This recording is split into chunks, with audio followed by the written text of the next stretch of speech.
Sens ta' sodisfazzjon u kburija fost il-komunità Karmelitana tal-Belt. Dan hekk kif it-tnejn filgħaxija ġie inawgurat il-proġett ta' pavimentar tal-Irħam fil-Bażilika tal-Karmnu fil-Belt Valletta. Bi spiża ta' kważi €900,000 tpoġġa l-Irħam minflok il-konkos li kien hemm qabel. B'hekk ingħatat dehra ferm aktar denja u xierqa lil dan is-santwarju li minn barra permezz tal-kopla imponenti tiegħu huwa ikona fil-Belt Valletta.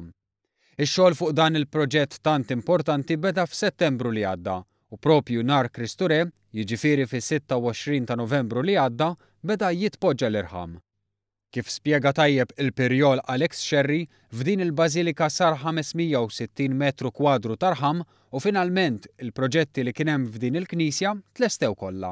Tantu hekk li jissebda l-aħħar proġett l-erba' li ġej il-man min irid dan it-tempju se jiġi konsagrat kollu kemm hu lill-Alla għall-qima tiegħu għall-servizzi liturġiċi u anki għad-devozzjoni lejn il-Madonna tal-Karmnu. Qabel ġie inawgurat il-proġett ġiet iċċelebrata qudiesa fil-Knisja tal-Pilar u wara telqet purċissjoni sal-Knisja tal-Karmnu. Din hija l-unika knisja ovali f'Malta u l-ewwel ġebla li għedet fl-1958. Fil-fatt din hija t-tielet knisja mibnija fuq l-istess post, bl-ewwel waħda tmur lura għal żmien il-Kavallieri fuq pjanti ta' ġlor mukassar.